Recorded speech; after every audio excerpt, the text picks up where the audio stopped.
Hello! Right, this is going to be a fun one, and at a place very dear to me personally. We're at my local boosting spot, which we call the Chem Works, for no other reason than that's where I park the car, over there at the chemical works. But this is essentially a big sand flat, and in a southwesterly it lines up perfectly with clean wind, which is rare for here. Plus it's at just the right angle to boost left foot forward, which is right up my street. Now, in all the years that I've been doing this, it's boosting that really set kiting apart from all the other sports I've done. And although I've ventured into hydrofoil sports over the last few years, kiteboarding remains at the top of my to-do list because specifically of boosting. Okay, I admit I'm no big air competitor, but I can take that little blue box, like most of us, and put some respectable double digits on it from time to time, and I love the challenge of a good boosting session. There's something really addictive about it, getting good pop and that monster vertical lift. It's really quite intricate, if I'm sure you'll agree, quite elusive. And last week my Facebook showed me one of my posts from 6 years ago, when the Woo just come out, and I'd proudly shared a pic of it showing 6 or 7 meters, which made me laugh a lot. And it brought home just how much the sport has grown. Back then I could jump pretty well. I'd already been kiting for 18 years, but you compare it to where the sport is now and it's laughable, yet it does show just how far we've come, both as athletes and also the kit. And that's why we're here today, another step forward in kit tech. Now you can imagine that when Airush make a new big air kite, I do get a bit overexcited. I vamp them constantly for testing scraps from the table, and failing that, I'll hound them for some pre-production samples. It's a ploy that paid off as well, as I managed to bag 2 of these V3s last November when they were first signed off for production. One went to my big air buddy Grant in Scotland, who's probably keener and crazier than I, and this one's been pretty much all I've ridden since. They also took a deep breath and sent one over to the blind kite test in South Africa, in which it came a very respectable second. Okay. I prefer the Airush over the Lynx. Yeah, no, the Airush was fun to fly, it was easy, efficient. Average Joe would fucking be sending it on this thing. And that's no mean feat, so it's clear this thing has some serious potential. So let's get set up and have a look at what's new.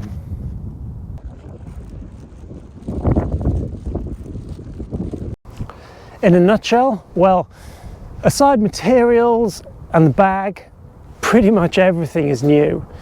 Being a bit of a nerd about its development, I can tell you that not one scrap of code from the V2 or the V1 is in this V3. It was built from a completely blank canvas, even with different software. The bridle's completely different, all the seam shaping, the outline, even the testers and the design team. It's all totally new. More than this, it's not just the kite that's new. To be fair, big air as a discipline has been changing, and this new kite marked the jump from one philosophy to another. For a long time, big air was judged by the masses as height more than anything else, especially grassroots big air, but now less so. Kite loops have replaced the purest height element amongst the elite, and this new kite has been built around this. Its emphasis was based more around handling and athleticism once up there, as it was getting up there in the first place. Now, there will be a ton of tech info out on this kite in the next few months, straight from the riders and developers, so I'll let them concentrate on all that, and I'll concentrate more on the hands-on stuff. From where I stand, the last few months have been pretty interesting as a rider of a more decent public standard than a full-on pro. And it's been interesting to see how something that is essentially based around the wants and needs of a pro rider fits into my hands as a recreational rider. So, to the water. And from the very moment I put this thing up, it's immediately obvious that this is a totally different kite to anything I've ridden from Airush before, if I'm honest. Not just the way it handled, but the way it looks in the air, the silhouette of the thing, its behavior through the sheeting range, its power output through its speed range, the way it sits when depowered. You know, the whole thing is radically different to the lifts that came before. The way this kite works is also different. The first few sessions you notice that perhaps it doesn't have the same bite and climb as the old kites, but as your confidence grows and you start pushing it further, you soon realize that this thing has much longer legs. When you start to approach winds at which the old kites would start to get a bit of a handful, these new lifts start to really breathe. And what's more, the confidence they give you really doesn't seem to ever wane. It's an odd thing to quantify, but the old kites would get to a point where your gut feeling would kind of draw a line, and that was as far as I'd take that particular size. They'd surge and brag me a little bit to a point at which I just felt uneasy and had to back off.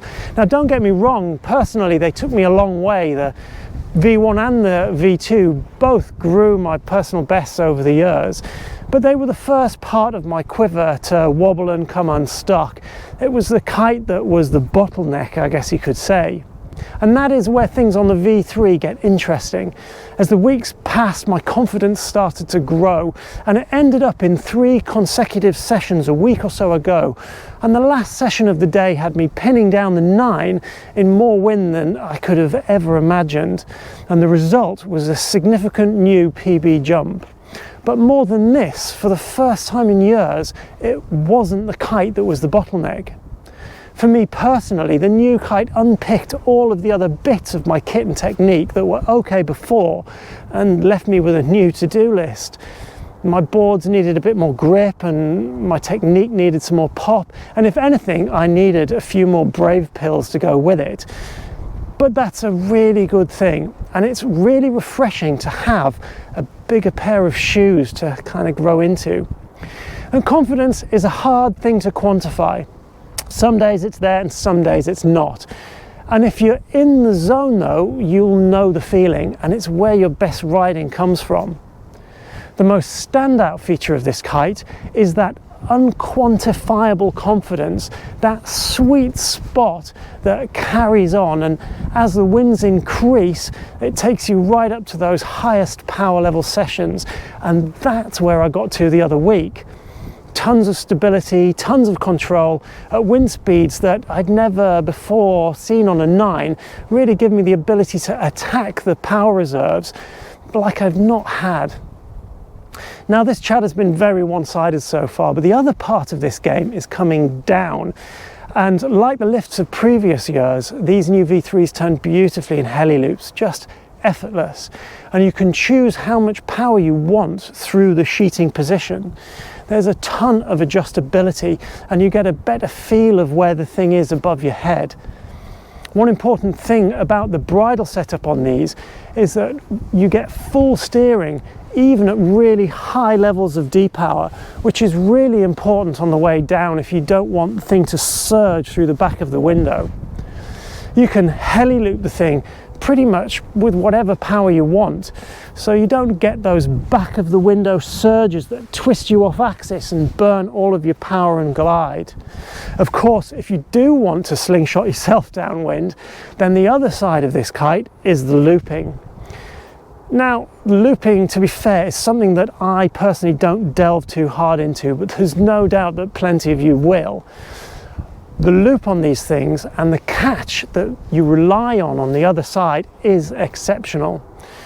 Jason van der Spy's been putting out some crazy media this last season. You must have seen it, especially on short lines. And if this is what you're into, this kite is a gift.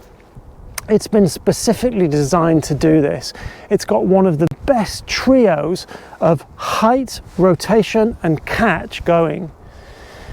For me as an everyday rider, the biggest takeaway I can give you is that this thing's confidence when things get seriously windy is exemplary. It has the unique ability that enables you to ride with more power in reserve than ever before. The fact that the handling and confidence doesn't really change from high power to mad power brings a new chapter for me personally. It hits home when you see your buddies raise their kites and go into survival mode. It's happened a few times now. You look around, for sure it's windy, but lo and behold, you're still in attack mode. And don't get me wrong, to get the bigger personal bests, the really, really big jumps, this V3 does need this extra wind. But what I've found is that the top end of it is so much more doable and seemingly safe. The end result is, well, for me anyway, far more potent. The last thing to say is that over the last few years, I've had a bit of a knot in my stomach when things get really fruity. I mean, it's natural, it's that concern that you're pushing things just a little bit too far. And while the thrill of getting serious height is admittedly like nothing else, it's been uncomfortably tempered, especially in offshore locations like this, by the nagging feeling that you're never far away from a serious kite mare. I've generally not felt like that for the last 5 months. Everything's felt like a step forward without that knot to go with it. Now, saying that, I am a human being, so no doubt I'll find a way to get myself out of the comfort zone and back into deep water all too soon, but for now I'm loving big air more than ever before. Sizing options. Now, 12, 10 and 9 are the core sizes. I'm yet to try this 12 fully as it's just landed, but I will update the vid in the comments below once I've had the chance to really fettle this 12 and see how it fits into the quiver. Okay, fast forward 5 days into the future. I have had a quick go on that 12, a bit light and a bit gusty, but enough to get a good couple of hookups. Yeah, it is heavier physically, 5 strut, than the Lithium and the Union, and you do notice that in the agility of it in lower power environments, but when the juice does come through, the thing really climbs, much more so than the V1 and the V2. And if it's going to be part of a heavyweights quiver, or you're looking for a bit more juice in those medium winds, I would definitely build a quiver around a 12. So yeah, thumbs up, it is exactly what it needs to be. Certainly the 10 and the 9 are the key sizes for height, with 9 being the sweetest, but it does need plenty of wind, although it gets around fair enough in medium winds. For an easier life in crazy winds or fast kite loops, 8 and 7 are the ticket, but if you are into boosting high, then it's got to be crazy small to get these super small kites out. Well, if you made it this far, congratulations. And if you have any questions, please let us know in the comments below and we'll try our best to answer. Lastly, here's wishing you an epic season wherever in the world you are.